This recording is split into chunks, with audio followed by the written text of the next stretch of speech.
Le serpent était le plus rusé de tous les animaux sauvages que l'Éternel Dieu avait fait. Il dit à la femme, Dieu a-t-il vraiment dit, vous ne mangerez aucun des fruits des arbres du jardin? La femme répondit au serpent, nous mangeons du fruit des arbres du jardin. Cependant, en ce qui concerne le fruit de l'arbre qui est au milieu du jardin, Dieu a dit, vous n'en mangerez pas et vous n'y toucherez pas, sinon vous mourrez. Le serpent dit alors à la femme, vous ne mourrez absolument pas, mais Dieu sait que, le jour où vous en mangerez, vos yeux s'ouvriront et vous serez comme Dieu, vous connaîtrez le bien et le mal.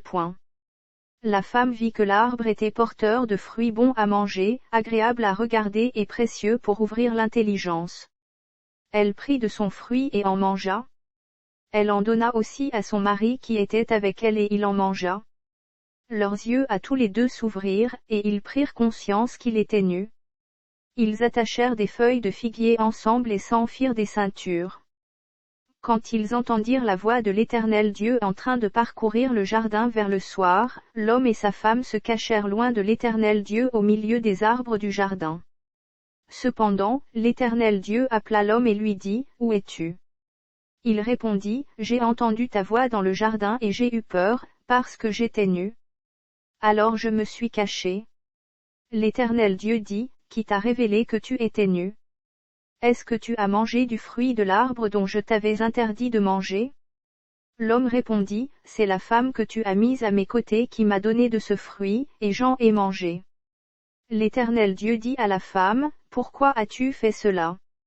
La femme répondit, le serpent m'a trompé et j'en ai mangé.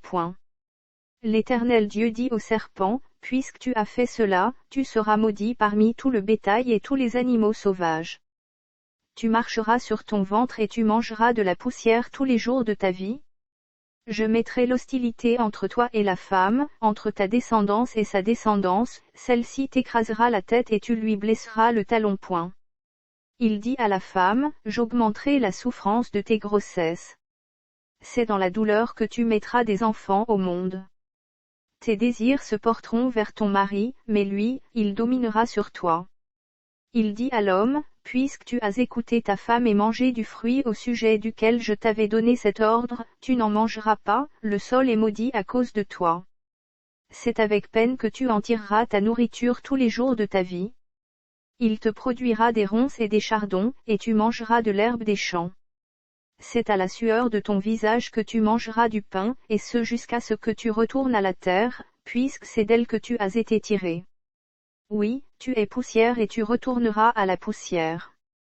Adam appela sa femme Ève, car elle devait être la mère de tous les vivants. L'Éternel Dieu fit des habits en peau pour Adam et pour sa femme, et il les leur mit. L'Éternel Dieu dit, voilà que l'homme est devenu comme l'un de nous pour la connaissance du bien et du mal. Maintenant, empêchons-le de tendre la main, de prendre aussi du fruit de l'arbre de vie, d'en manger et de vivre éternellement. Ainsi, l'Éternel Dieu le chassa du jardin d'Éden pour qu'il cultive la terre d'où il avait été tiré. Après avoir chassé Adam, il posta à l'est du jardin d'Éden les chérubins qui agitent une épée flamboyante pour garder le chemin de l'arbre de vie.